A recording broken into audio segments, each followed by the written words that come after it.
Cara Chorda. My name is Fiona Deehan, for those of you that I haven't chatted with before, and I've been doing some work on this Wellbeing in New Zealand project with the embassy. Just want to welcome all of you that are there online with us this evening, and myself and Donna. I'd love to welcome Donna McCormack. She's from Coast to Coast Counselling, which is in Tauranga, and we are going to be having a chat about being a parent and being an Irish immigrant, and yeah, the kind of, I guess, what the challenges arise in relation to that. And so I really appreciate Donna sharing her knowledge and her experience and her time this evening.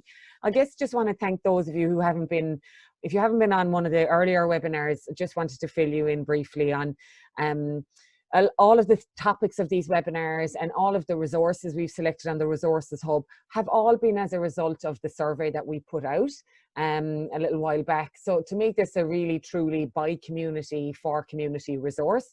So I thought, you know, if I got 30 or 40 responses, I'm like, yeah, that'd be amazing. But actually we got 230 responses, which was absolutely incredible. So, and that goes to show that how much the Irish community here values well-being, values taking care of each other, values supporting each other as well. And one of the great ways that I've seen that support is through the people who have they put up their hand across the community to share their professional experience. And so, yeah, so one of those is Donna's. So Donna, again, thanks a million for being here. And yeah, I'll just let you maybe introduce yourself a bit more and tell us what you're going to talk about. And I'll just jump in now and again with some questions and chat or whatever. But yeah, let's just kind of roll with it. So I'm Donna. I've been in New Zealand to be 10 years this November, which is just craziness. We moved over here, my parents, my 4 brothers, my sister, and we've sprung out. So we've now got like a typical Irish family. I got a daughter, and then my sister has 4 children, and then I got a brother in Australia who has married. Yeah, so most of us are around here in Tauranga, and then we've got one brother in Australia. My background is working with youth. So when I was in Ireland, I finished my degree at Sligo IT, and I got a BA in Applied Social Studies, moved to New Zealand and went straight into it. So I've been working under, it was originally called SIFs, now it's Oranga Tamariki, at facilitating behaviour change programs in group homes for teenagers. The first part of my journey was working with teenage boys, and then I followed on then and I worked in a group home with teenage girls. So a lot of these young people in the boys' home was predominantly youth justice, so they were there under court orders, or there was at some point of their life they had come into contact with the justice system. And the girls' home, which I was working with, they were more care. So a lot of these young people had no family unit. They were under the protection of Oranga Tamariki. So they had their care of them, but they're on a behaviour change program. So myself and Fiona spoke the other day about what it would look like for this conversation. And kind of the one thing that I started that conversation with was, I don't want to come across as the expert. I don't believe that. My own personal belief is that I don't think any professional is an expert in any field in this kind of industry. We ourselves are experts of our own lives. And I think, especially working with young people, that's something that's resonated really well with me. And I've always tried to take that step back from trying to be a fixer, or it's kind of, you're walking alongside these young people on their journey. You're not in any way, shape or form there to fix them, to help yourself. You're in the wrong industry. Yeah, so that's kind of my background and where I sit in with. So I don't want to come across that I know everything. That I have finished my master's 2 years ago in narrative therapy counselling, and I've recently set up my own private practice where I am right now, in counselling. So yeah, nice. That's one. Well, very humble of you to say that, you know, that you're not the expert, but I guess, you know, and I think as we had that conversation as well, we agreed that, you know, I think it's the way the word expert is used incorrectly. I Yeah. think it's like actually nobody knows everything, as we often say to our little ones ourselves. You know, you have a little Yes. one just like me that's about 4, I think, isn't it? Yeah, yeah. Yeah. So Millie May, she's 4. Yeah. And I mean, I almost same telling Cara, like, you know, nobody knows everything, sweetheart. We're all learning every day. And even the experts are the same. But it's about, Yeah. you know, having some tools and resources that we know of and then how to apply them. And I mean, if I just everyone, feel that yeah, if we were experts, we wouldn't have so many young people going through our justice system. no. We wouldn't have our mental health system totally overrun. Mm, If we were actually experts, then none of that would be happening. yeah, So yeah, that's, it's trying to take ownership and yeah. no, good point. So when we talk about, I guess, you know, what was it about this particular topic that you thought, okay, this is something that we can have a really good conversation about, and we can support some of the parents, some of our parents in the Irish community. Yeah, so what are the specific challenges, or I guess, that So you're seeing? Yeah. well, the two things that I had spoken about with yourself the other day, like, because I did take a step back and say, okay, what do I want to more so bring what some of the things that I will be working through with my clients Mm, in my counselling room and kind of put them into everyday life for mm, parents. yeah. So two things that we spoke about the other day.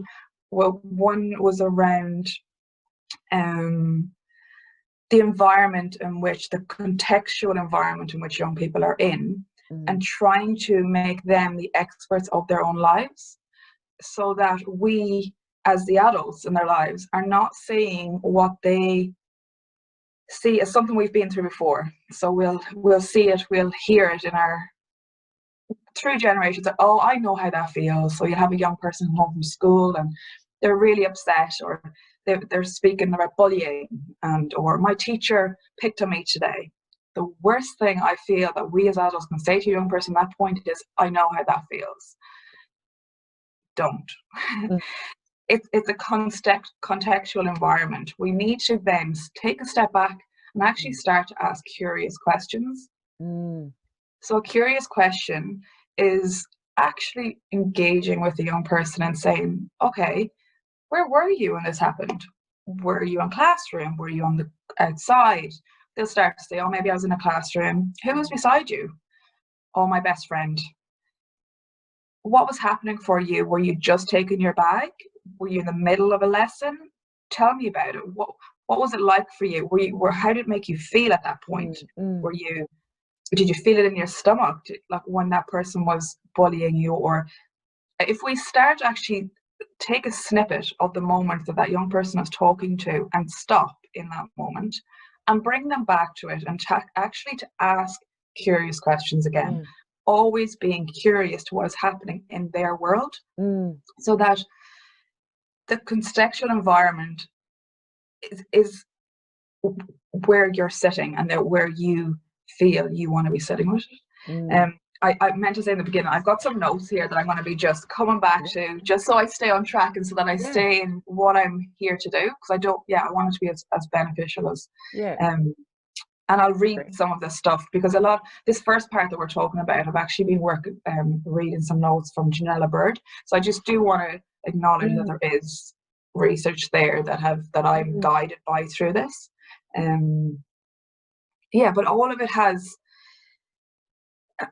a huge influence on how our young people are feeling, and mm, especially in today when we are in the middle of a global pandemic. These young people were already struggling enough with what was happening for them, and then they've got this put on top of them. The isolation of knowing I can't just jump on the plane when I want to go home. There's different situations where my parents moved here with our family when my youngest brother was 11, I think, mm, up to me where I was 21, but I stayed behind, did my degree, and then came here. But I watched my brothers go through them different parts of the journey and what that looked like for all of them. I'll just Um, sorry there, Donna. I'll pause you there a second. I'll just stop that video and yeah.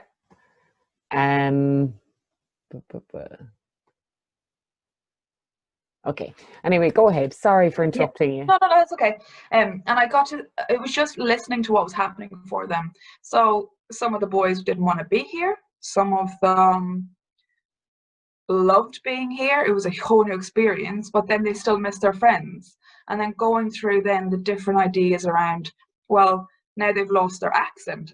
Are they still Irish? All like, I'm Irish. No, you're not. You don't have an accent. There's so many different things that happen for young people in that journey when they're living somewhere that is so far away from home. So when you're talking about trying to get that idea of the curious questions and trying to get details around the context of what is happening for a young person, it brings on then that sense of belonging in the family that they might have a sense of distance from, on top of their family in Ireland. So the family you have here become even tighter. They become even, you rely more on your parents at that point. And it's up to us as the parents to then having to try to show in some way that we're genuinely curious about what's happening for this young person. And it's not a case of, oh, that's similar to happened to me when I was in school, or different things like that. But it's not the same. It's nowhere near the same. In our ideas, yeah, we all went through teenage years. We all went through different things, but we had our cultural beliefs and ideas that we were going through together. As a teenager in New Zealand, they don't have that. They don't have the same cultural identity, the same cultural ideas. Everything is so different. And until we kind of give that space for the young person to sit and actually speak to what's happening in their normal life, you're never going to hear them stories. You're never going to hear a young person say, well, actually, my teacher that day I was triggered by something and it brought me back to, I just miss home. Or we sit in the moment and go, oh, I know how that feels. Your teacher, I had a day when I was in school. You need to sit with the moment, sit with the uneasiness, so that we can hear the actual stories that our young people are saying. Just one thing I want to talk to that Janella Bird spoke about is the sense of belonging. So there's the child and the family, and that's the inclusion and the effects of migration, the effects of marginalization, the separation and the partnerships. So these are all the ideas that a young person has been cut from all of these. And yes, we move here with ideas that we're giving our young children better lifestyle, better life. And in doing that, though, there is things that we are taken away from them by bringing them here. They're missing out on them things that we have gone through, we've grown up with, we know all these things. But until we actually sit with a young person in the environment that they're describing, getting the context, getting and breaking it, taking it apart, and actually visualizing ourselves sitting there in that room and then talk to that, like, so you actually genuinely feel that you're sitting beside them in that classroom. And even if it feels not so nice, your child is not feeling not so nice anyway. So to sit with it, and it's genuine. So it's genuine curiosity with our young people. I feel like what people often mistake the oh, I felt the same way. They think that's showing empathy. And I think that comes from a really but I guess what you're saying though is get really like underneath that. I mean I think you might think like you're showing empathy in that way, but actually you're just brushing it off.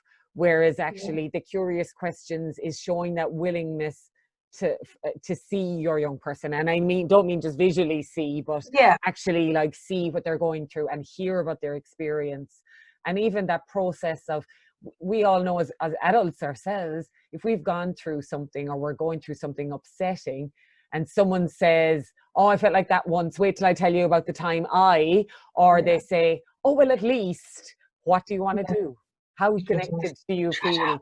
You want to smack that person, to be honest. And this is you as a parent. This is your role as a parent, is to make your young person not feel like this. And by you passing off And you would genuinely, up until today, might not even realize. You would say, well, I actually sat with them for 10 minutes and I told them about what happened to me in school and this is what I did.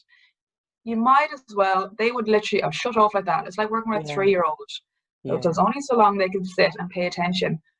Teenagers are the exact same. They're just in a bigger body. And we often forget that. We think, oh, well, they're growing up, so they've got the time and the responsibility now, and give them a little more. But sometimes they just genuinely want to have a guardian, a parent, an auntie, an uncle to just be like, oh, tell me about that. We're like that ourselves sometimes. We're all ex-babies, I remember here, you know, like there's still that need in all of us. Again, bringing it back to that idea that our young people are the experts of their own life. So you cannot be an expert of their life or their story, or take on that space that they felt in that classroom or on the playground or at sports, anything. You can't play. They are the expert of that moment. And if that is how they're feeling, then you have to acknowledge that feeling and sit with it and break it apart. And just the relationship building you can do with just doing that thing can change your whole outlook. And so then it comes alongside then it over time, then you can start asking, bring in them curious questions that's on a topic that they haven't spoken about. How has it been for you? How was it last night talking to your auntie in Ireland? What happened for you? Like, where they then feel, oh, I can trust my mom, I can trust my dad, I can trust my brother, I can trust whoever this person is that has asked me these curious questions before, so that when they ask a curious question that's out of the blue or out of the norm, they're not so scared by it. They genuinely feel they can talk to you without having been shut down or Can I just ask you a bit more about the curious questions? It sounds to me so, you know, from curious questions, it's just being genuinely curious. Like, you know, if you had no, if you were brought in none of your own perspective into that story, what would the questions be that you would ask? So just asking as if you know nothing almost. So that kind of helps them, you know, I guess just to really just get them to be descriptive and open questions, I assume, as well. Yeah, open questions. On a deeper level, for me as a counsellor, what I would be aiming to do is take what's happening and to try, because we're trying to see the effects of a problem. As a narrative therapist, my aim is to name a problem that a young person is taking with them to me, and then to try and understand the effects of that problem on their life. And the effects will be where they're feeling it. If, let's say, it's an anxiety we're working with, I will speak to anxiety. We will externalize the anxiety and say, so what did anxiety have you do? Or have me throw my school bag of class across the classroom? The anxiety bubbles over. So what was happening for you? What did it look like? What did it feel like? Where were you? The what, where, when, how, the basics that we have, that we do with our primary school children. I just noticed you didn't use the word why, and I've come across it. I've come across it in other settings where why can be quite accusatory. Well, the why, when it comes to a problem story, they don't know the why. Like, we don't know why a child is living alongside anxiety. So if you're putting that responsibility on a child to answer when we as adults can't even help them with that, then I just don't. I don't even know if I've ever asked a why question in my counselling room, because there's no such thing as why. We don't know why. What we can do is try and see the effects of it and then break down the effects into small bite-sized things that we can work with. So missing home. When was the last time that you missed home? Oh, I was on the bus yesterday and I heard all the boys talking about their cousins. Oh, and then you break that down and say, what about what they were talking about stood out for you? Oh, they were just talking about they went to a rugby game. I remember when I was at home with James and we went and played football, and it just when we start to actually stay in that moment for asking them what was happening for them in that moment. More so then why, or what triggered you, or because they've got no control. It's so there's so it's no, that's really interesting. Thank you for expanding on that. It was just an observation that I was kind of going, and like you've made it, what you've said makes complete sense. You know, it's just that's why. But like why you would, but you know, that's why you wouldn't. You know. But we call these sparkling moments in our counselling sessions. So if we've got these moments when I'm working with my client and I see their eyes light up and going, okay, there's a sparkling moment. There's something that they haven't thought about before. And that's what you're always aiming for when you're working as a counsellor, especially with young people as well. Them sparkling moments where there's something different in the thought that's not so negative. So you will then start to hear stories of your child playing with their cousins back in Ireland that you might never have heard a story before. And there's a moment of connection there then, isn't there? Because they're telling you something that you wouldn't have known about, or you didn't. So there's something. But we as parents would normally say, oh, I heard them on the bus, and then you pass off, you know, no, don't be sad, like we're going to get there, we'll get home in a couple of years, we're only here to do this and we're only here to do that. That's you, that's your voice, that's your expert coming in. It's not. It's the young person's moment to actually connect with you, tell you what's happening for them in that moment. You break it down, you will start to hear stories that, never. It's interesting there as well, you know, we've been talking in that kind of context of like a young person who's moved from Ireland to New Zealand, but we'll also have some parents where, you know, their kids were, you know, maybe much younger when they came here. So there's a similar experience, I guess, but different experience. Like, is there anything that kind of emerges as like talk about that kind of example where, you know, for example, you know, you were born in Ireland and you came over here as an adult, but Millie May was born here. So, you know, do you think there is some issues that I think when it comes to young children, I notice it with Millie May, it's not having them adult conversations around our young people, so that they're not taking in the younger kids, so that they're not taking in that anxiety that you're experiencing, because for them, they genuinely don't have the same level of anxiety about the situation that we as. So you may feel like, oh, I'm going to talking to them is beneficial, but sometimes too much information for a young child is too much information, because you're coming into a world where they're already dealing with living through the pandemic and trying to understand what's happening for them. So like I already see it with Millie May, like she'll come home and I don't even talk much about the pandemic. We don't really have open conversations, but when she'll come home, she'll be like, oh, I have to do that because of the bug. I'm like, how does she even know that there's a bug? So I think with young children, unless there's something specifically happening that someone is concerned for, it's kind of difficult to engage with. Like, do you have a question? Do you have a scenario maybe that I could break down? It's more so with the young people. For me, it's more around you're trying to put a bubble wrap around them when it comes to inflicting our feelings of anxiety around not getting back to Ireland. Whereas you can have them magical conversations with young children around Ireland, and won't it be so exciting to get to go home one day and start to engage them with some of the old traditional stories from Ireland. Like I'll often say to Millie May, if she's feeling down or it's raining, we're like, do you know how lucky we are because there might be a rainbow out there with the gold at the end of it. Like bringing some of them stories into their life, so that you're connecting them with, and as parents that helps us too, because we're continuing on some of our stories, some of our understandings or beliefs or folklore, and it can settle our anxieties a bit to be able to be like, oh, they're not fully isolated from Ireland right now, because they're hearing the magical stories. I think with children,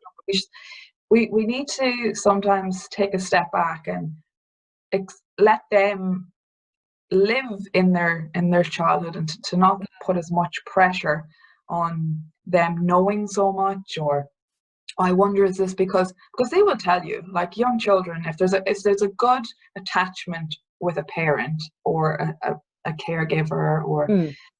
the adult in their life, these stories come out a lot more easily than they do with teenagers. So you can sit and have conversations with your young child around drawing rainbows, or I'm sure there'll be many women out there or men who'll have amazing stories that they were told by their granny and granddad growing up about wild things that have happened, like all the different. That's it. Oh, I read those to Cara as well. I don't know. Yeah. I read those stories to her, and we got a fish there earlier this year, and out of nowhere she decided she wanted to call the fish Nisha. And I was like, the only place she would get the name Nisha is and probably. That's how I think in these types of situations, them stories will start. Like, we were at my dad's yesterday, and Willie Mae and her cousin Caitlin, my sisters, were after getting in trouble because they're a little bit naughty in the morning. And my dad came in, but I was after telling my dad as soon as I got there, and Daddy pulled them up. Right, girls, I had a little birdie come and talk to me this morning. And they were just like, what? Like, Birdie? Back at home, I remember we grew up like, you go to Granny and Granite's. Well, a little birdie came round and told me, and you were just like, what? What birdie? I know. Yeah, it's so true. And I think a lot of them stories can kind of buffer over what's happening for the kids at the moment. Just if you focus in on the good things. But if there is actual issues or there's problem stories coming alive, it's totally different. Like I need to have conversation. Like of course, every child, I feel, or every teenager has completely different stories to go what's happening for them. But as a general, it's that attachment. That the attachment with your young person is the most important out of everything. So it sounds to me, so what, like, just to kind of sum what we've been talking about so far, so really like noticing when someone, when a teenager or when a young person, it's first of all recognizing that they are the expert in their story, regardless of being their parent and how well we think we know them. We are not the expert in their story, and we need to remove our own context and our lens on the world from all the experiences that we've had, and to think about, when we're trying to be empathetic, are we, can we go a layer deeper by asking those really open, curious questions, which can help open up the story, understand the context, and strengthen our connection, actually. And even if we're afraid of what we might hear, better to ask the questions and know than not know at all. And I think that really resonates with me, because I think I know a lot of parents, sometimes just don't ask the question out of fear of what they might hear. But actually, it's better to know, though, isn't it? And as well, it's going back to that contextualizing environment. You're staying with what they brought to the conversation, not what you want to talk about or you want to hear. What's the teacher say? Don't care what the teacher says. We don't care what the teacher says. We care about your experience, what your child was setting in. And you can't bring that back into working with young children. A lot of the time we'll hear stories that are very fabricated, or they're a lot bigger than what. But it's sitting with your child and playing with them and see what comes out in their play as well is another big thing that I wouldn't be that inclined to do talking much with young children. It's more so sitting with them and playing with them, and maybe putting scenarios out on the floor through different toys and seeing how they play with them and play with them toys to see what. And you can scan from there, and then you can be like, oh, what's that you're doing? Oh, what? But not too much. Young children, you don't ask too many questions of young children, because you can then put ideas in their head, which you don't want to be doing. Oh, do you miss Ireland? No. Why? Why would you do that? Because their brains can't function to the same level as us as adults. So we then just need to if we're sitting with the children, I just go back to bringing in some of the old stories that you grew up with. Even put in a couple into Google, like Irish traditional songs or Irish traditional stories. Like there's so many of them, folklore, and little things, and start taking them bits into their life, and you can then have conversations with them around Ireland with them stories. Like, you don't even have to tell them, oh, this is an Irish thing, but Yeah. then if they're sad, or if sadness is with them, or anything, you can then bring it back and kind of do it in touching on some of them kind of old stories. Oh no, that's great.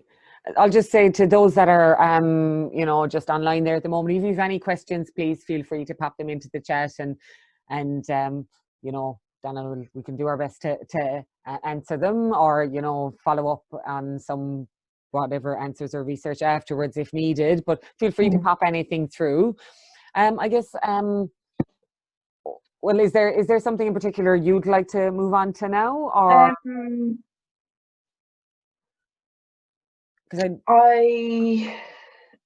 so I had written some things out here. Take a moment to check that up if you want. So I'll just read out what I'd written, just because I'd written some notes down, and then sounds great.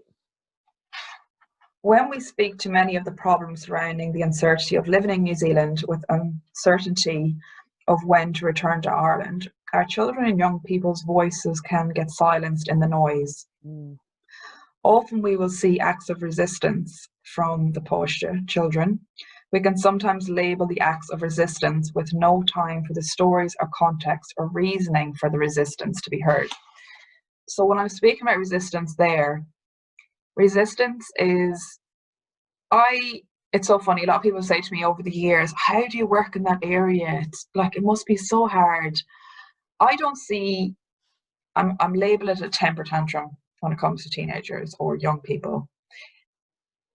I don't see that as a temper tantrum. I see that as an active resistance. There's something happening for that child or that young person that we are missing, and the only way that they can get across to us without using the vocal words that they cannot put together is through actions. So again, we'll talk about a child punching a hole in a wall or hitting a car.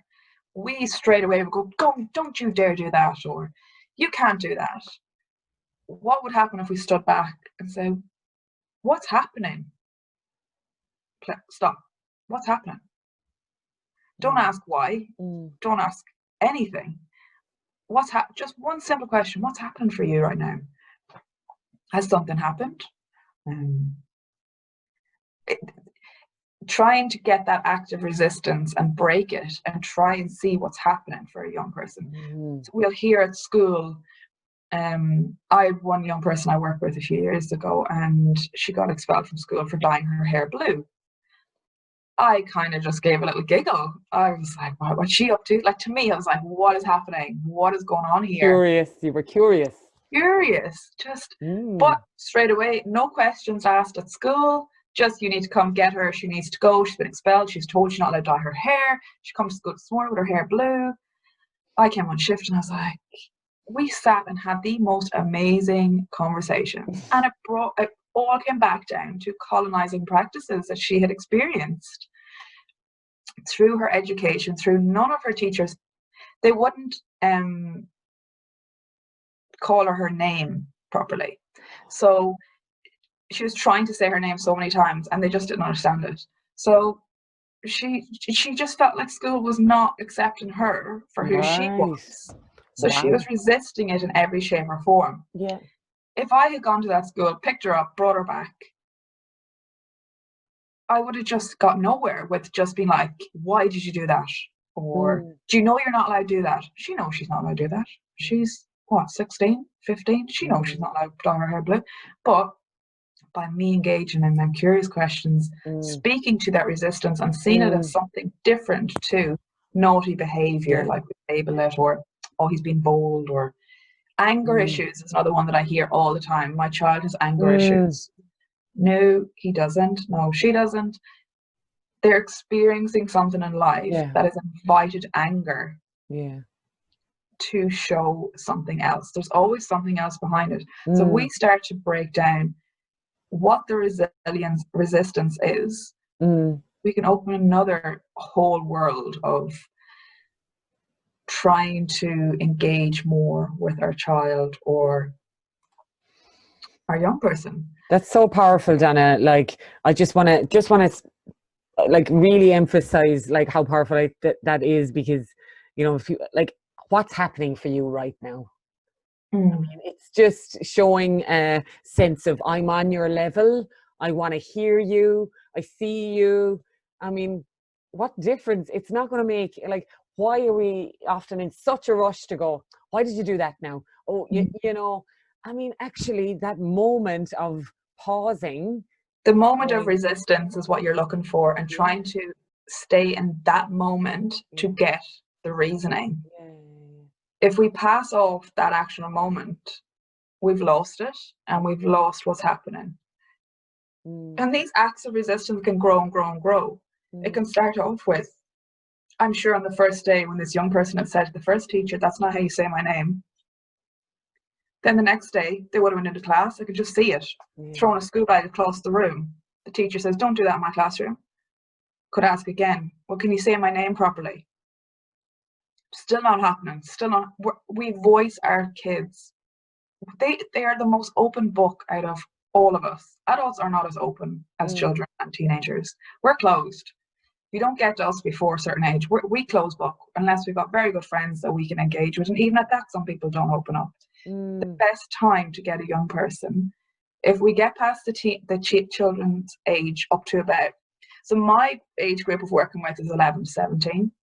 I have worked with children younger than that, but I often found that speaking, never vocalizing things like that, never had as much effect as watching play. And I haven't trained as a play therapist, so I sometimes I'm hesitant to even speak in that world, because I just feel like there's so many other people out there who've got such a broader knowledge than I do. But it's just coming from what I've experienced while working with young people and children. Children show acts of resistance too. So a child doesn't just come in a door or sit in their room and blast music for nothing. There is a reasoning behind that.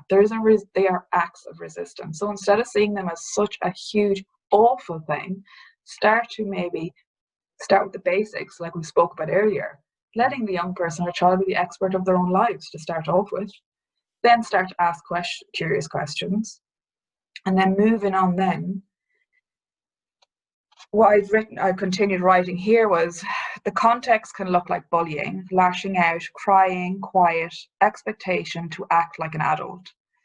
Negative language can be used, you should be, or an individual weakness of thinking.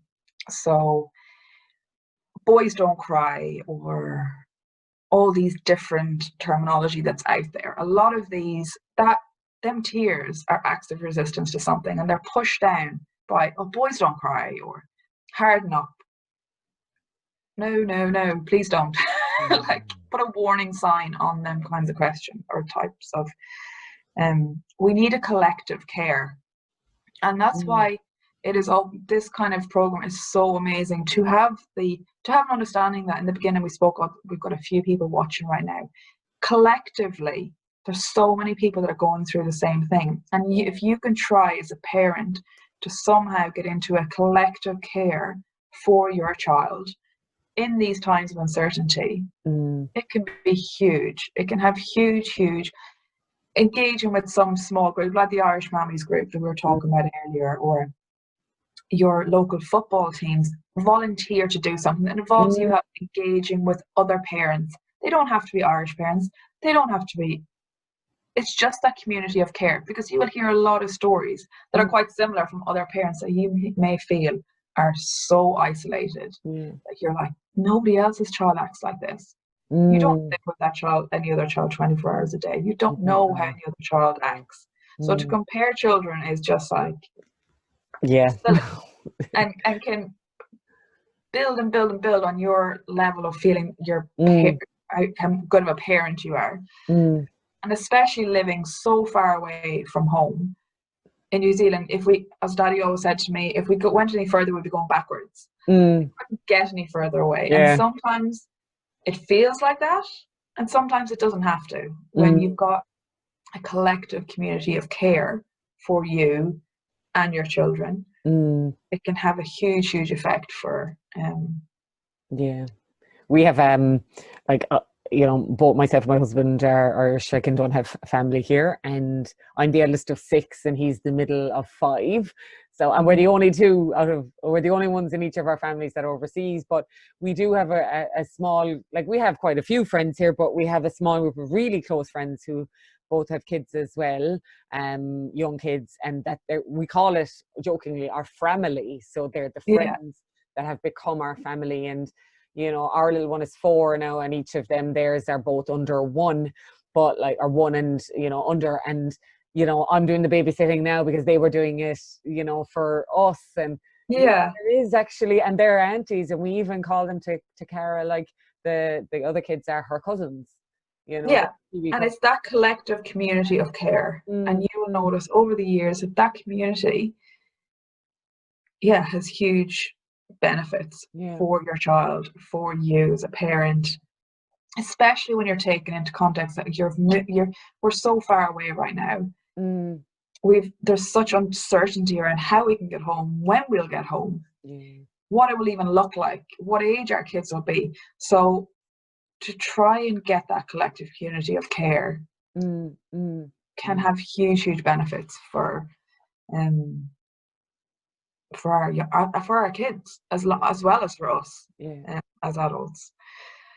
When our personal ethics are not considered and we have to live in a space where they are not valued, the sense of solidarity can diminish. When moving to New Zealand and living through a pandemic, the young people may lose the reasoning behind what drives them and the collective ideas they share with peers and family in Ireland. The injustice of what they're going through can be seen in their behaviour, and which is often negative. So that goes back to that idea that their culture and their ideas are not acknowledged and given a space to flourish when they're so far away. And that can even come from children that didn't actually grow up back there, but hear the stories and they're like, well, why do I not act like that? Or why don't I feel like that? Or because they get stuck in the middle. So they're Irish, but they're not acting like they have the same ideas because they're brought into a Kiwi society. So they've gone to school here. So they're going on the Kiwi values, Kiwi ideas. And then someone will say something to them and they're like, but I am Irish. It can become so complicated for them, and so feeling the injustice of what they are going through about.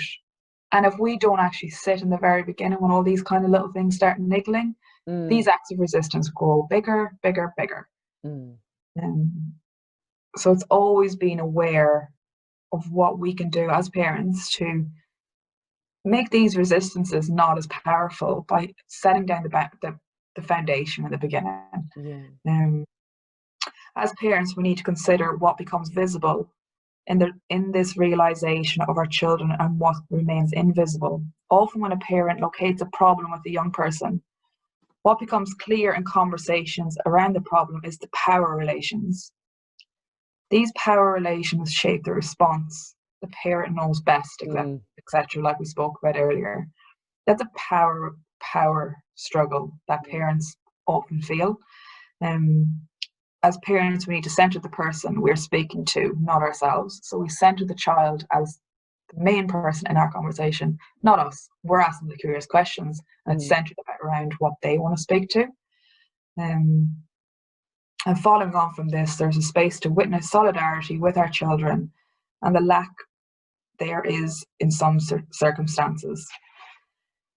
This is for the parent to think of the collective care.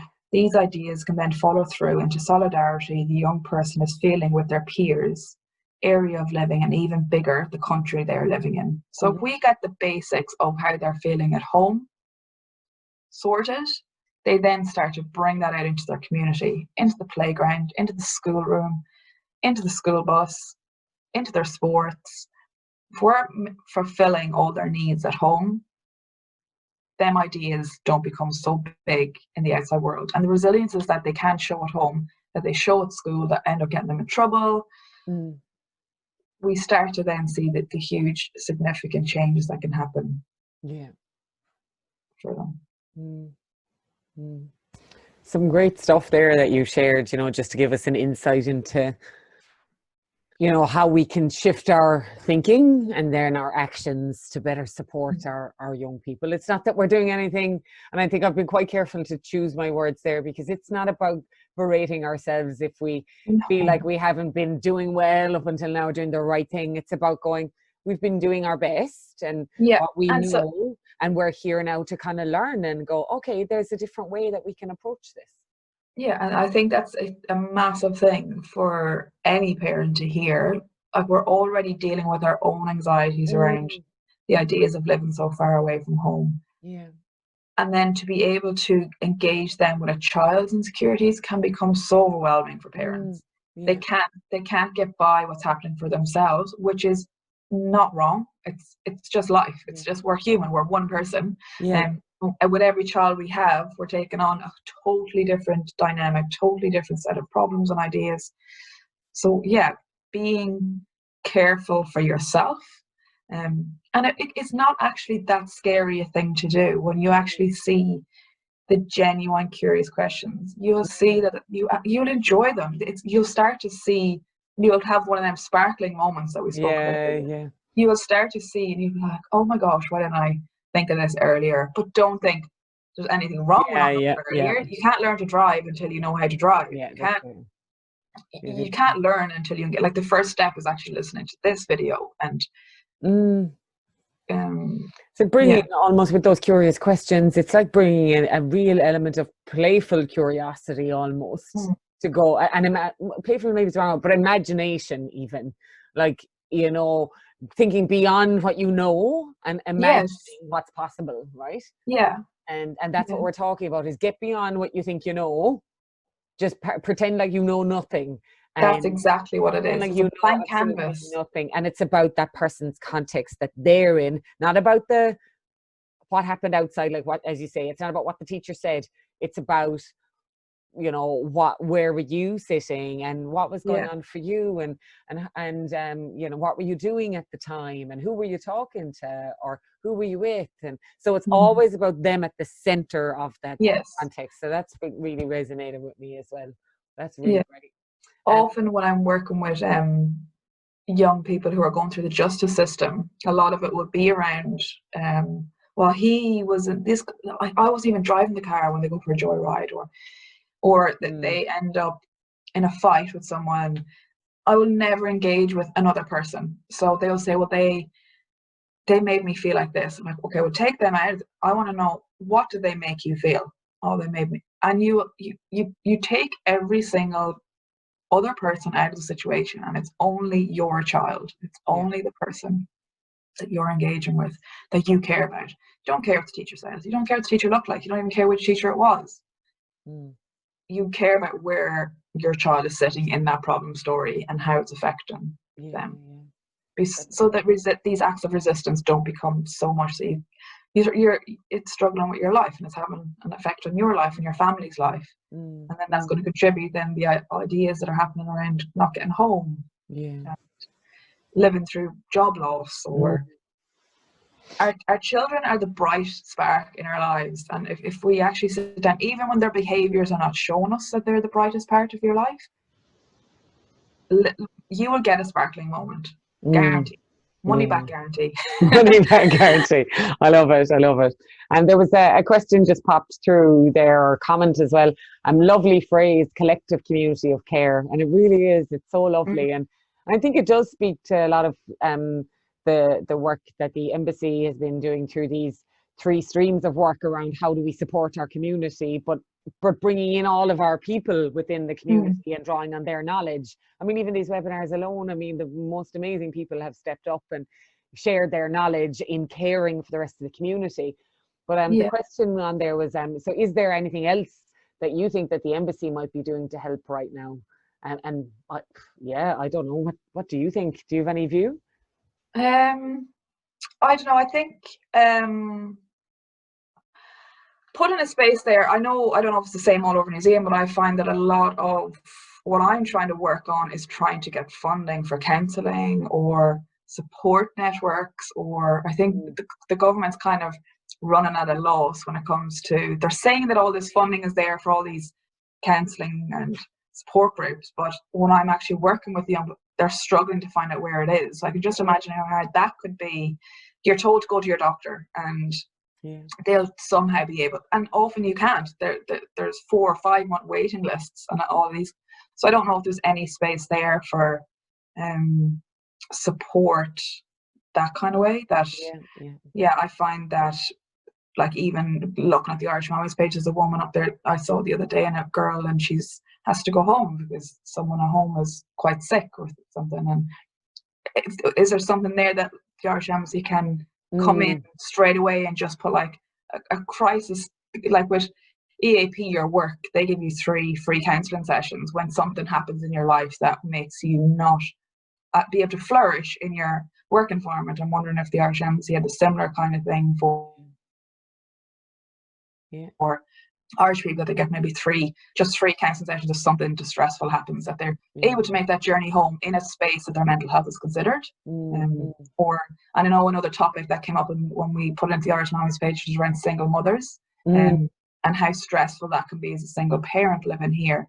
Again, if there was that same kind of like 3 counselling sessions that the Irish Embassy could bring in, just to put a hunker around for just the immediate crisis time for people in crisis. Just that there's something there, a support, because I think we often don't know where the counselling sessions are, and when you actually find out where they are, they're like, sorry, we've got to wait unless for 5 to 6 months. So it's helping us better identify where that support is. So we're hearing about there, so where is it? So that's certainly something that I will follow up with, because I am so as we continue with the kind of finalizing the last bits of the project, and that is those kind of support resources. So that's something I can follow up there as well.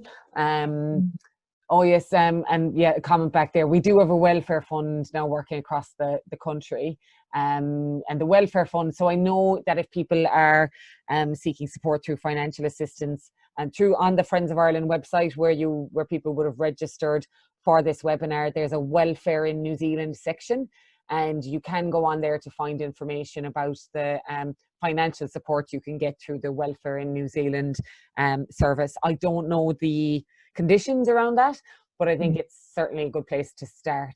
And the other comments, I just don't know if that doesn't really sound like it's based around the well-being, you know, that kind of way. I don't think it is. I think it is more around people struggling financially. But just when it's the well-being project that we're working on at the moment, if there was something that's just solely around well-being, that it's kind of, I think we often panic, and I've had a couple of conversations with Irish people.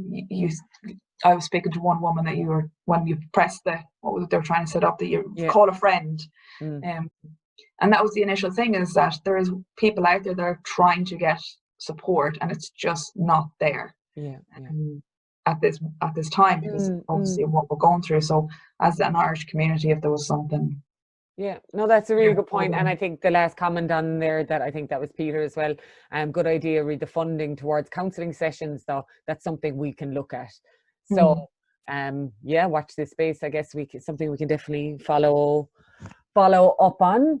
It doesn't look like there's any other questions, but I mean, can I just summarize what I think I've heard, and you can tell me if we've missed anything? But definitely the way you've spoke, what I thought was so useful is just remembering, first of all, again, the context of the young person, pretending we know absolutely nothing at all, and removing everything we know and removing our lens. It's about seeing the context of this young person and what they're sitting in, and asking the most imaginative, curious questions about where they are in that context, and the benefits that can have with creating connection and genuinely understanding what's behind their behavior and that problem that they're experiencing.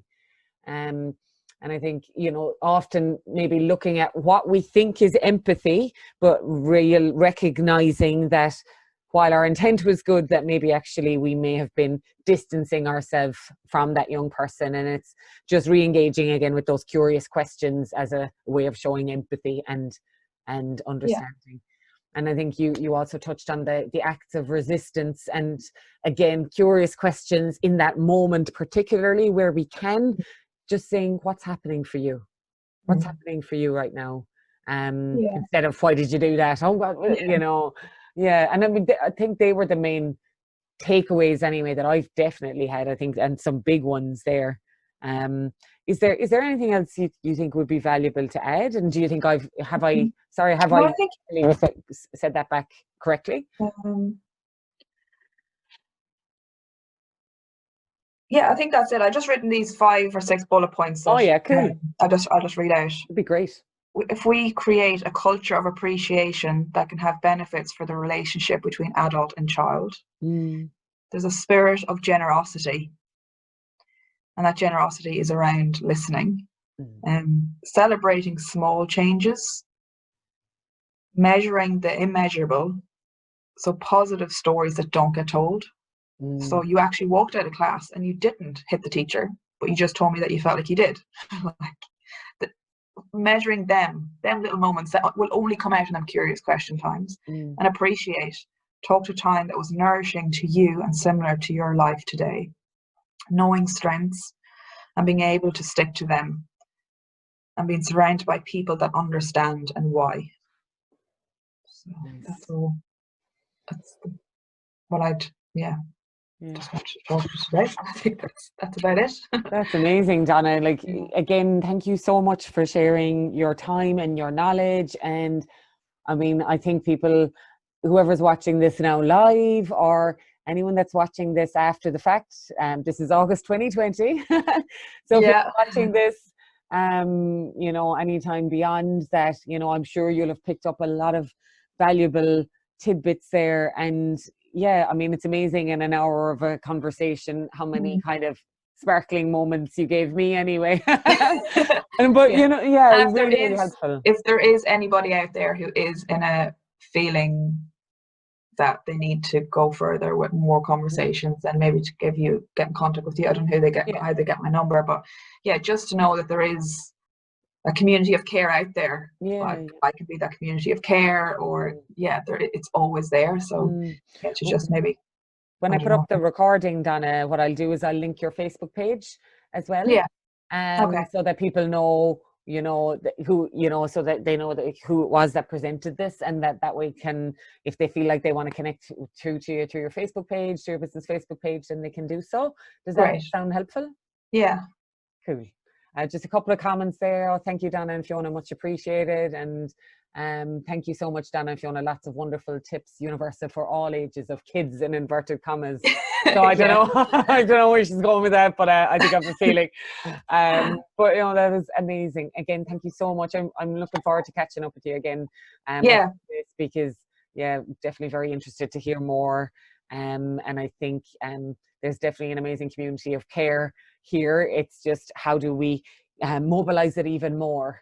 Yeah, and I think that's the important thing. Yeah. That's brilliant. Thank you again so much for your time, and have a nice evening. See ya. Bye. Bye.